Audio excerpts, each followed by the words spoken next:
It's time to watch the Crypto Show. It's a show about crypto.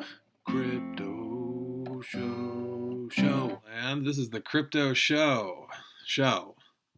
I am your host, the trader currently, formerly, and presently known as Rent a Rocker. I've been a crypto trader for a good long time now, about, almost 6 years. A lot of ups and downs. The last few years have been mostly downs, but that's okay because we are starting to see signs of a reversal. We'll talk about that in a little bit here. I think that as the year progresses, now that we've flipped over, we've ended one tax year and begun another one, that creates powerful incentives for people to buy back into the market. I think in a lot of cases, we saw kind of a little bit of a dip at the end of the year, which we've seen in the past as people exit to book losses. That little bit of pop that we were kind of seeing in all markets in the past few months, I believe may have been the disbelief pop that will come before everything starts moving up.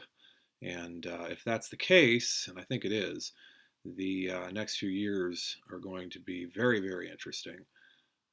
Specifically, the next few months, we should start seeing a lot of positive movement, not just in Bitcoin and other large caps, but also in a lot of the small caps, which, if you look at the charts, and we will take a look at this, a lot of those have bottomed out and are looking really, really enticing, at least to me.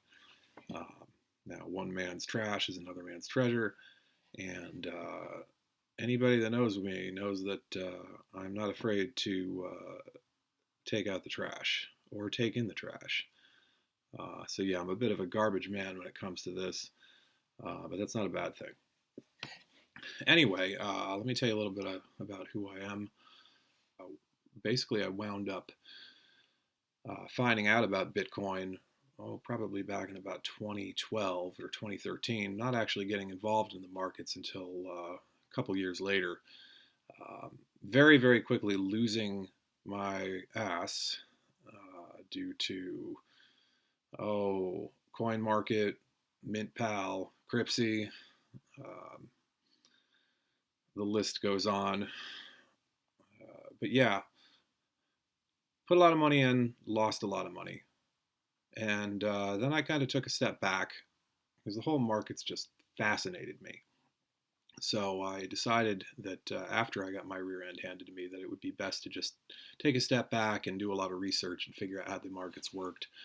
And basically, I became a swing trader of small to mid cap coins and built my bags in 2015, 2016, and was positioned very well in 2017. And had a very good run in 2017. Now, like a lot of people, I didn't get out early enough, or in some cases at all. So I booked a lot of losses, and I've always been one to kind of subscribe to HODL just because I feel very strongly that what we have seen in crypto is a true paradigm shift. And this is in the Thomas Kuhnian sense, the truest sense of the word paradigm shift, which is where you get a change that happens that is so drastic and so dramatic that everything about the world works differently after the change occurs. And a key characteristic of a paradigm shift is that the people that were indoctrinated into the previous paradigm, which I guess would be traditional markets, fiat currency, what the powers that be would love to keep us all enslaved to. The old money people cannot conceive of this new way of value transfer. About how, they can't understand why it's better or how it's better, which is why we've seen so many people saying, "Oh, it's rat poison, it's a Ponzi scheme, It's a pyramid scheme. Um, it's just a way to bring new investors in and fleece them. Uh, None of that's true. I mean, obviously, whenever a new market starts out, there's going to be fits and starts. There's going to be price increases and decreases um, as new money flows into a new asset class. But the thing about cryptocurrency is that, and we keep hearing, well, what's the killer app? Well, the killer app is value transfer. Why do we need anything more than that to be the killer app? It is utterly absurd to me that we keep hearing over and over again, this is a shit coin. It doesn't do anything. All right, well, I don't care what it is. If it moves money from one place to another and it doesn't require a bank and it doesn't require permission, then it's doing what it was intended to do, which is to provide permissionless value transfer. And that is the most, to me anyway, the most amazing thing about cryptocurrency is the ability to move money, to move value from one place on this earth to another without having to ask anyone's permission. You see, ultimately, what Bitcoin does is to solve an accounting problem, the problem of trust, the problem of always needing a third party to act as a verifier for that trust. And as Satoshi lays out in his white paper, the problem you run into is that the middleman winds up acting both as a verifier and as a party that can mediate disputes between the two parties transmitting value. Now, the crazy thing about all of this is that until now, the preferred method of transmitting value was something called double entry bookkeeping, which was popularized by this guy, Luca Pacioli. He's a contemporary of Leonardo da Vinci. And I guess he got some bad press too because magicians and mathematicians were kind of running in the same circles back then. So anyway, we've gone from Pacioli's balance ledger to Satoshi's distributed balance ledger. That we have this amazing ability to eliminate banks to start with. We're finding that there are all kinds of other interesting and useful ways that this technology uh, can be implemented. And what I do, and what the purpose of the show will be, one of the purposes of it will be to take a look at the various different ways that this technology is being implemented. And also to take a sometimes humorous look at the people and circumstances behind this new technology because it's pretty fun to observe the kind of shenanigans that come into play when you have large amounts of money, extremely intelligent people, big personalities, and terrified governments and institutions all mixed up. And yeah, it's going to be a very, very interesting run that I think we're going to see in the next 18 months to perhaps 2 years as we begin a new bull cycle and head for the next parabolic top in crypto and altcoin markets. Get ready. It's going to be one heck of a ride. Okay, so Happy New Year, and we already have Peter Schiff pouring on the haterade. We're up 4%. Looks like gold is actually keeping up. Really, though, Schiff's just a clout chaser. He's just looking for attention. I think that's the point behind all of his posts. It's pretty evident to me that we're going to crush this year. This is nothing yet. We are on a parabolic progression. Got a great chart here that will show that, but first I want to give Moon Shilla a shout out. He's actually was formerly known as Crypto Banger. It's one of the first OG accounts that ever followed me when I started my whole Twitter thing. Yeah, that's me right there, at Rent a Rocker on Twitter, by the way. And his TA has always been something that I've kept a really good eye on. But you're going to see these kind of charts tweeted by a lot of different people. I just picked him because I wanted to give his new account, Moon Shilla, a shout out. But anyway, let's take a look at the chart. And here we have the lovely chart from Moon Shilla that shows the effect of the halvening events on Bitcoin's price. Looks like his projection is 234,000, which to me seems a little high for this time around, but I do find his optimism inspiring, and I would say this is on the higher end of the projections. I've seen closer to 30, 40, 50,000. I think the truth will be somewhere in between. We have Ronnie here, who's kind of the lower end, thinking, oh, it looks like 28,000 for 2020, which would work out pretty well for him, because then he could pay that $20,000 vet that he made with Vinny over the price of Bitcoin. Now, I don't really gamble, not really into it. Even when I went to World CryptoCon in Las Vegas this past year, I think I put $20 into one slot machine and that was it.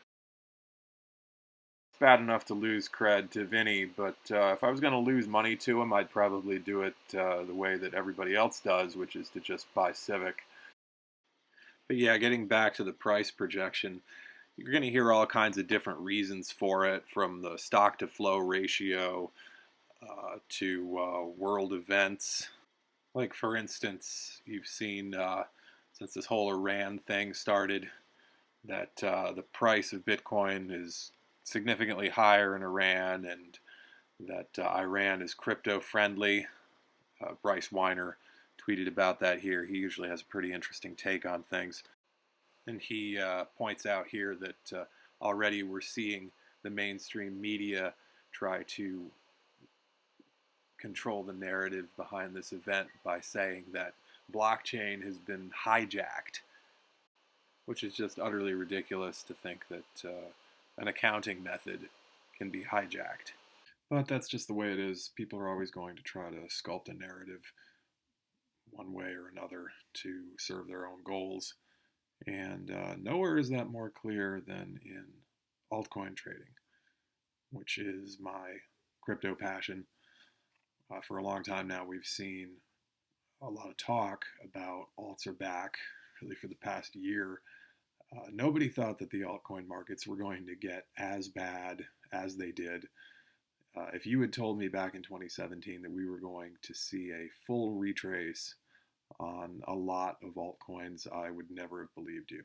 Now, if we were talking about ICOs, and there are plenty of those out there that have just imploded, but if we're talking about ICOs, I totally could see full retraces, or even retrace to below public ICO value, because a lot of those coins were ICO'd to the equivalent of accredited investors in crypto, which is a private club that retail normal traders can't get their hands on unless they know somebody. And there have been plenty of rumors and speculation about white paper ICO mills operating with the assistance of a very large crypto exchange that I won't use or support. And a lot of those coins have gone to nothing. And with plenty of ETH still in their treasury, and that extra ETH in the treasury of these ICOs scares me too, because a lot of people think that there may be reason to dump that on the market as the price of ETH returns, and that is going to artificially suppress the price of ETH. But that's a different discussion. But yeah, getting back to the whole ICO thing, a lot of these coins still have development teams and early investors that are sitting on considerable portions of the supply. And with plenty of coins still out there that are being hodled, I think it would be a mistake to buy most, if not all, coins that were ICO'd at this point. Um, just because there's always going to be the question of overarching supply that's out there that can be dumped on new investors when price recovers. And I think that that's something to keep in mind as altcoin prices are recovering. We're starting to see a reversal in alt markets, just like we've seen a reversal in Bitcoin market. And pretty good indication of that is the altcoin dominance charts that we're seeing a lot of people pass around. This altcoin dominance chart is something that we're seeing a lot of going around crypto Twitter. Even the Wassies got their hands on it, the little bastards. But you can see that we've bounced now 2 times, which is about what we usually have done in the past. There's that initial crash down to the trend line and then the bounce off it, which we've seen a couple other times, which I think is a really, really good sign. Seem to be seeing a lot more optimistic posts by old school traders. Here we have Bitcoin Dad actually changing his name to Altcoin Dad so we can see his optimism. And Mocho over here pointing out that we're seeing USD breakouts in a lot of major cryptos, including Bitcoin Cash, Ethereum, Ethereum Classic, Monero. And usually you will see movement on the majors first before that money trickles down into mid caps and small caps. Of course, that can be frustrating for those of us that are kind of shitcoin traders. The Wassies are upset about it. You can obviously see that. But Wassie Master here has a good point that if you keep dumping these bags every time Bitcoin goes up, you may be able to buy in lower, and that's kind of the only way that you can effectively short a lot of these altcoins. Then the problem you run into is that you go to sell your alts and Bitcoin goes up, and then you want to get back into these positions and you won't be able to.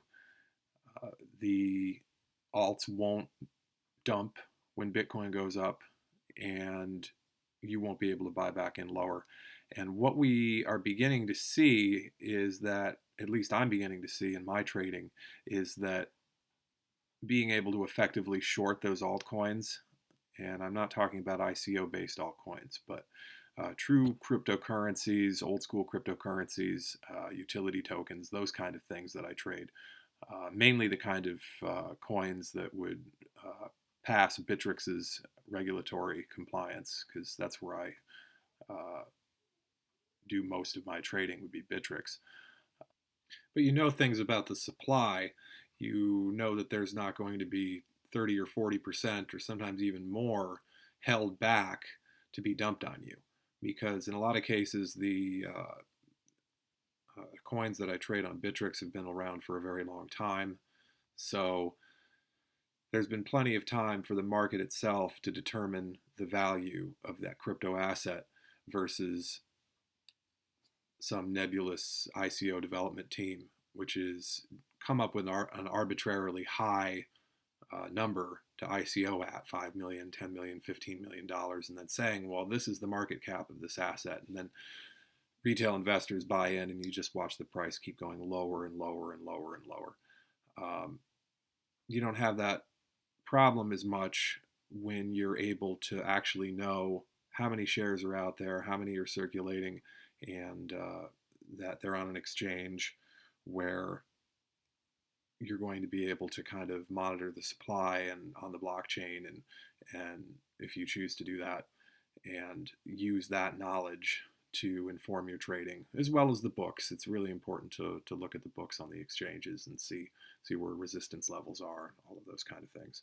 And it's also helpful to know that the exchange isn't colluding with the development teams to trade against you, which is another reason I really like Bitrix. I think they hold themselves to a much higher standard than most other exchanges in crypto, and they're about the only exchange that I really feel confident leaving any kind of crypto assets on. So they're my choice for doing any kind of swing trading where you actually have to leave the coins on the exchange for longer periods of time. But yeah, anyway, I mentioned being a bit of a garbage man earlier, and that's actually me working my day job. I have a lot of time to ride around in the truck and check charts on my phone. And I know some of you guys went back to work at McDonald's, but I like being on the road. So anyway, I don't want you to interpret that as meaning that everything is a shitcoin, although there are a lot of people that feel that anything that isn't Bitcoin is a shitcoin. We have a name for those people that we won't use. It has more than 4 letters in it. But just looking through Bittrex, you got some real quality projects here with serious development. Flow. A lot of people think Chainlink is a great project. I'm not sure what I think about it. You got Feathercoin, which is one of the oldest value transfer coins in crypto. That's a very old script coin. You've got Ubiq, which is an entirely different protocol for smart contracts, among other things. These are all great projects, and I will talk about all of them at one point or another, I'm sure. But the coin that I'm going to talk about today, in keeping with the inaugural episode and Garbage Man theme, would be Meme, which also happens to be at the top of the board today. Now, that is something that I often check when I look through my exchange. The coins that I monitor is the percentage change, because that can be very useful to spot breakouts. It's also very useful to look at things that are down, because if you can find a coin that has kind of an inverse correlation with another coin, you can capitalize very well on that. For example, if you saw that Veracoin here tended to go down when Meme tended to go up, then you could extract substantial profit from that over time. But that's the kind of information that most traders aren't really going to pass around if they're lucky enough to discover an inverse correlation. I just thought it was kind of an interesting thing to point out. Anyway, getting back to Meme here. So Meme is a proof-of-stake coin with masternodes. The last cycle saw a lot of coins go to masternodes as a way of securing the network and incentivizing those that run the nodes by giving them a greater share of the block reward. They're kind of cute about it. They call them master toads, which is 15,000 meme to operate one, if you wish. And you can see that 15,000 meme looks like the total supply is 30 million, so that would give you 2,000 master nodes at full value. And interestingly, the market cap of Meme is very small. It's only $400,000 right now. And the fact that some of that is definitely tied up in master toads interests me, as well as another fact about Meme. It used to trade on Cryptopia, and that interests me because it's unclear right now how much of the coins that were held on Cryptopia are locked up in receivership. So that could be further diminishing the available supply of this coin. And the third thing that could potentially be limiting supply is the halving that Meme went through only a few weeks ago. And traditionally, we've seen price markups and rediscovery after halving events. A lot of the time, the halving will result in a coin going down in value, but almost always up afterwards, because you're removing supply from the market.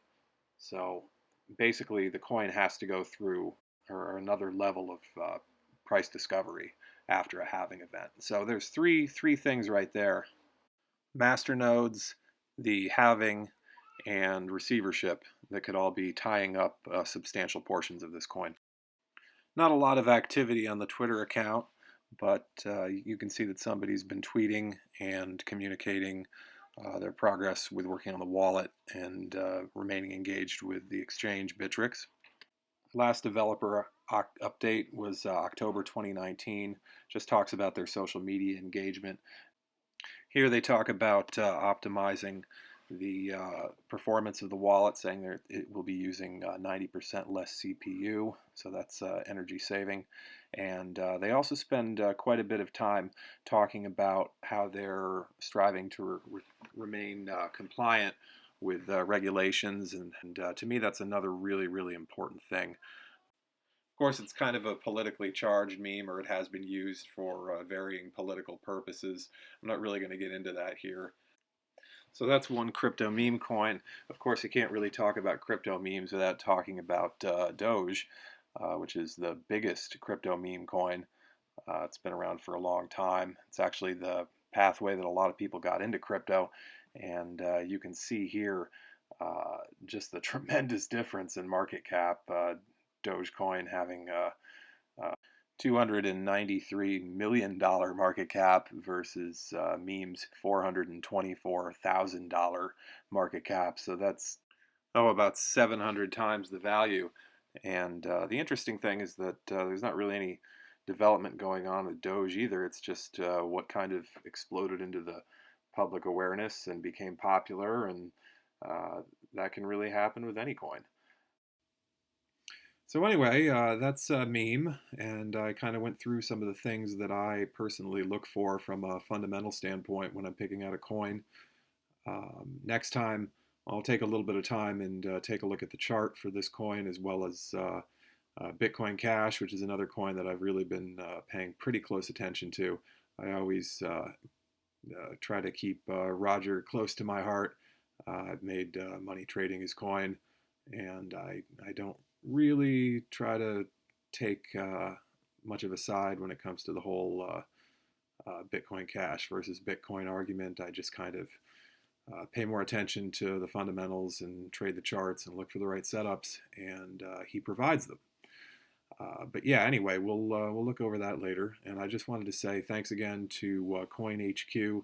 There's a lot of fantastic people that are working on making a lot of great content for you. We're all really, really excited that it looks like we've crossed out of the bear market and into the bull market, and look forward to really having positive, fun, and hopefully profitable next couple years in crypto as we see adoption continue to proceed, and everything starting to look up as we're hopefully experiencing the winter thaw. All right. Thank you very much. Hey there, what do you know? It's time to watch the Crypto Show. It's a show about crypto. Crypto Show. I'd just like to say thanks for listening to the Crypto Show, and that the Crypto Show is not investment advice. It's not intended to be. I'm more of a garbage man than I am an economist. Please keep that in mind. I'll try to be honest and transparent. I don't take money from anybody. The only person that pays me is CoinHQ, and we're trying to remain as objective as we can. Still, please do your own research and remember that nobody has your best interests in mind but yourself. Thanks, and I'll see you next time.